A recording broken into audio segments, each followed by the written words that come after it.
Hi வணக்கம். இன்னைக்கு நாம் இந்த வீடியோவில் பார்க்க போகிறது 11ஆம் வகுப்பு கணக்கு பதிவியல் பாடம் 13 இறுதி கணக்குகளில் பார்ட் 2. அதில் பயிற்சி கணக்கு 12 தான் நம்ம பார்க்க போகிறோம். அருண் நிறுவன ஏடுகளில் இருந்து பெறப்பட்ட 2018 மார்ச் 31ஆம் நாளைய இருப்புகள் தரப்பட்டுள்ளன. விவரம் பற்று வரவு விவரத்தை பற்றி பார்ப்போம்.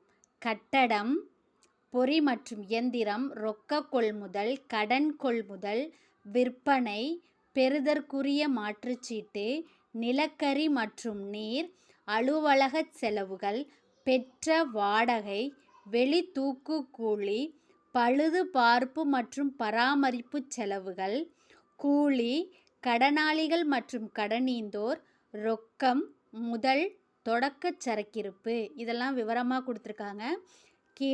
கீழ்கண்ட சரிக்கட்டுதல்களை கவனத்தில் கொண்டு 2018 மார்ச் 31ஆம் நாளோடு முடிவடையும் ஆண்டுக்குரிய வியாபார லாப நட்ட கணக்கையும் அந்நாளைய இருப்புநிலை குறிப்பையும் தயார் செய்யவும். சரிக்கட்டுதல்கள்: பொறி மற்றும் இயந்திரத்தின் மீதான தேய்மானம் 20%, கொடுபட வேண்டிய கூலி 750, செலுத்திய பழுதுபார்ப்பு செலவில் பாதி அடுத்த ஆண்டிற்கு உரியது. இறுதி சரக்கிருப்பு மதிப்பு 15,000. நம்மளை என்ன கண்டுபிடிக்க சொல்லியிருக்காங்க? வியாபார லாப நட்ட கணக்கு, இருப்பு நிலை குறிப்பு. மேலே உள்ள விவரத்தை வச்சுட்டு கீழே உள்ள சரிக்கட்டுதல்களை வச்சுட்டு நம்ம என்ன போடணும் அப்படின்னா வியாபார லாப நட்ட கணக்கு, இருப்பு நிலை குறிப்பை நம்ம போடணும். வாங்க போடலாம். இப்போ 12வது பயிற்சி கணக்குக்கான விடை ஆன்சர் எப்படி இருக்குன்னு பார்ப்போம். ஃபஸ்ட்டு எடுத்தோன்னா நம்ம என்ன செய்வோம்? அந்த ஹெட்டிங் கொடுப்போம்ல, அருண் என்பவரின் 2018 மார்ச் 31ஆம் நாளோடு முடிவடையும் வியாபார லாப நட்ட கணக்கு மற்றும் இருப்பு நிலை குறிப்பு அப்படிங்கிறத நம்ம எழுதிக்கணும். நம்ம இதில் பெருசாக எங்கேயும் மனப்பாடம் பண்ணிலாம் எழுத வேண்டியதில்லை. நான் ஏற்கனவே சொன்ன மாதிரி தான் அந்த கொஸ்டின்லே இருக்குது பாருங்கள். அருண் நிறுவன ஏடுகளிலிருந்து அப்படிங்கிறத அருண் என்பவரின் 2018 மார்ச் 31ஆம் நாளைய முடிவடையும் என்னென்ன நம்மளை போட சொல்லியிருக்காங்க? வியாபார கணக்கு, லாப நட்ட கணக்கு மற்றும் இருப்பு நிலை குறிப்பு அப்படிங்கிறத எழுதிட்டு ஃபஸ்ட்டு எடுத்தோன்னா நம்ம வியாபார லாப நட்ட கணக்கை ஒரே இதாகவே போடுவோம். விவரம், தொகை, தொகை, விவரம், தொகை, தொகை. இப்போ விவரம் அப்படிங்கிறத ஃபஸ்ட்டு எடுத்தோன்னா நம்ம வியாபார கணக்கில் என்ன போடுவோம்? தொடக்க சரக்கிருப்பு இருக்கா அப்படிங்கிறத நம்ம பார்ப்போம். இப்போ தொடக்க சரக்கிருப்பு கணக்கில் கொடுத்துருக்காங்களா? கொடுத்துருக்காங்க. எவ்வளோ கொடுத்துருக்காங்க? 13,000 கொடுத்துருக்காங்க. அப்போ அந்த 13,000 எடுத்து போட்டுட்டோம். இப்போ தொடக்க சரக்கிருப்பு போட்டதுக்கப்புறம் நம்ம இன்னொன்று என்ன பார்ப்போம்? கொள்முதல் பார்ப்போம். கொள்முதல் பார்க்கும்போது இதில் வந்து கொள்முதல் என்ன கொடுத்துருக்காங்க அப்படின்னா ரொக்க கொள்முதல் கொடுத்துருக்காங்க, கடன் கொள்முதல் கொடுத்துருக்காங்க. அதனால் நீ கொள்முதல்னு போட்டு ரொக்கம் கடனுன்னு எழுதலாம். இல்லை ரொக்க கொள்முதல் 30,000, கடன் கொள்முதல் 8,500 அப்படிங்கிறத டைரெக்டாகவும் இந்த காலத்தில் நம்ம போடலாம். அதை போட்டாச்சு. அப்புறம் நெக்ஸ்ட் என்ன இருக்குது? வரிசையாக பார்க்கணும். கட்டடம் அது வந்து சொத்தில் வரும். பொறி மற்றும் இயந்திரம் அதுவும் சொத்தில் வரும். ரொக்க கொள்முதல் போட்டுட்டோம், கடன் கொள்முதல் போட்டுட்டோம். அடுத்தது என்ன இருக்குது? விற்பனை. விற்பனை எந்த சைடு தேடும்? வரவு சைடு. வரவு சைடு 63,250 போட்டாச்சு. விற்பனைக்கு அப்புறம் பெறுதற்குரிய மாற்று சீட்டு. பெறுதற்குரிய மாற்று சீட்டு சொத்து சைடு வரும். அடுத்தது நிலக்கரி மற்றும் நீர். அதில் நிலக்கரி மற்றும் நீர் அப்படிங்கிறது எந்த சைடு? வியாபார கணக்கில் பற்று சைடு வரும். 1,625. நிலக்கரி மற்றும் நீருக்கு அப்புறம் அலுவலக செலவு அது வந்து லாப நட்ட கணக்கில் வரும். அலுவலக செலவுக்கு அப்புறம் பெற்ற வாடகையும்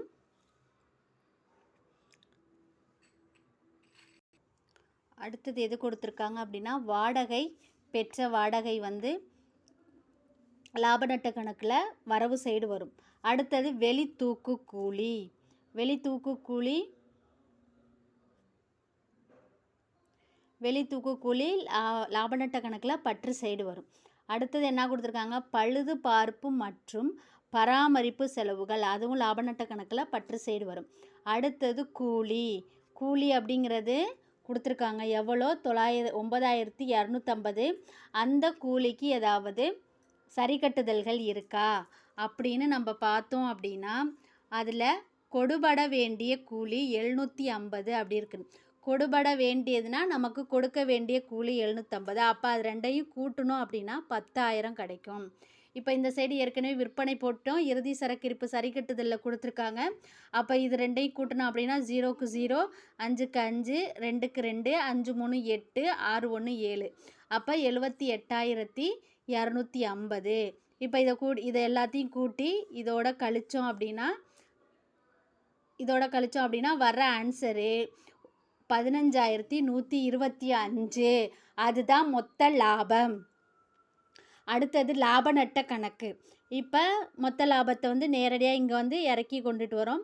மொத்த லாபம் 15,125 போட்டாச்சு. இப்போ நம்ம ஏற்கனவே வரிசையாக என்னென்ன வரும் அப்படிங்கிறத பார்த்தோம். ஃபஸ்ட்டு எடுத்தோன்னா அதில் என்ன கொடுத்துருக்காங்க, நிலக்கரி நீர் இதெல்லாம் போட்டாச்சு. அலுவலக செலவுகள் போடாததை பார்க்கணும். பெற்ற வாடகை பெற்றது இந்த சைடு வருது 1,750. வெளி தூக்கு கூலி 2,875. அடுத்தது பழுதுபார்ப்பு மற்றும் பராமரிப்பு செலவு வந்து எவ்வளோ கொடுத்துருக்காங்க அப்படின்னா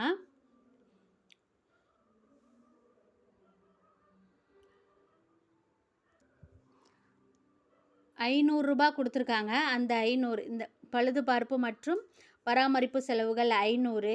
அதோட அதில் என்ன கீழே ஒன்று கொடுத்துருக்காங்க பாருங்கள், சரி கட்டுதல். செலுத்திய பழுதுபார்ப்பு செலவில் பாதி அடுத்த ஆண்டிற்கு உரியது. என்னது, ஏற்கனவே நம்மளோட பழுதுபார்ப்பு செலவு அப்படிங்கிறது 500. அந்த 500ல் பாதி நம்ம என்ன செய்யணும், அடுத்த ஆண்டுக்கு கொடுக்கணும். அப்போ அதுலேருந்து பாதி 250. அப்போ அதை நம்ம கழித்து காட்டணும் அப்படின்னா, ஏன்னா இது அடுத்த வருஷத்தோட இது நம்ம இதோட சேர்த்து கூட்ட முடியாது. அதனால இதுலேருந்து அதை நம்ம கழித்து காட்டணும் அப்படின்னா அது 250. அடுத்தது கூலி மேலே போட்டாச்சு. கடனாளிகள் மற்றும் கடனீந்தோர் அது சொத்து பொறுப்பு, ரொக்கம் முதல் தொடக்க சரக்கு இருப்பு. இப்போ இதில் வந்து சரி கட்டுதல்கள் கொடுத்துருக்கிறதுல ஃபஸ்ட்டு பார்க்கணும். பொறி இயந்திரத்தின் மீதான தேய்மானம் 20%. அப்போ நம்ம 20% நம்ம கண்டுபிடிக்கணும். பொறி இயந்திரம் மீதான தேய்மானம், பொறி இயந்திரம் அப்படிங்கிறது எவ்வளோ கொடுத்துருக்காங்க நமக்கு அப்படின்னா 12,000. 12,000ல் 20%. இந்த 0க்கு இந்த 0, இந்த 0க்கு இந்த 0. 12 12, 2 12 24. இந்த 2 0வும் இறக்குனா இந்த 2,400 தான் பொறி மீதான தேய்மானத்துக்கான ஆன்சர். இப்போ இது எல்லாத்தையும் போட்டு இது ரெண்டையும் கூட்டணும் அப்படின்னா 16,875. இந்த 16,875 இதோட எல்லாத்தோடையும் கூட்டி கழிச்சோம் அப்படின்னா நமக்கு நிகர லாபம் 6,100 கிடைக்குது. அடுத்தது இருப்பு நிலை குறிப்பு. இங்கிலீஷில் பேலன்ஸ் ஷீட்டுன்னு எழுதிட்டேன். இருப்பு நிலை குறிப்பில் பொறுப்புகள் பொறுப்புகள் அமௌண்ட்டு, சொத்துக்கள் தொகை. இப்போ பொறுப்புகள் சைடு எடுத்தோன்னா நம்ம என்ன செய்வோம், முதல் போடுவோம். முதல் எவ்வளோ கொடுத்துருக்காங்க, 44,750. முதலோட நம்ம என்ன செய்வோம், நிகர லாபத்தை கூட்டுவோம். இப்போ நிகர லாபம் எவ்வளோ நமக்கு கிடச்சிருக்கு, 6,100. அது ரெண்டையும் கூட்டினா 50,850. அடுத்தது கடனீந்தோர்கள் கொடுத்துருக்காங்க 8,500. நம்ம கொடுபட வேண்டிய கூலி சரி கட்டுதலில் இருக்கா, நம்ம 750 கொடுத்துருக்காங்களா, அந்த 750 எடுத்து நம்ம இங்கே போடணும். இப்போ வேறு எது பொறுப்புகள் சைடு வரும்னு பார்த்தா இல்லை. அடுத்தது சொத்துக்கள் சைடு கட்டடம் 17,500. பொறி மற்றும் இயந்திரம் 12,000. அதில் 20% கண்டுபிடிக்க சொன்னாங்களா, நம்ம இங்கே கண்டுபிடிச்சிருக்கோம்ல, அந்த 2,400 கழிச்சோம் அப்படின்னா 9,600.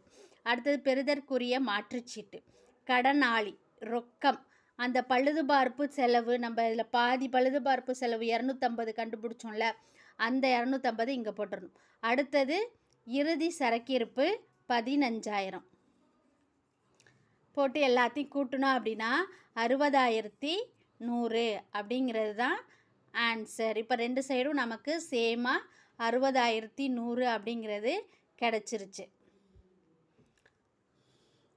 அவ்வளோதான். இதுதான் வியாபார கணக்கு, வியாபார லாப நட்ட கணக்கு, இருப்பு நிலை குறிப்பு. ஓகே, தேங்க்யூ, நன்றி.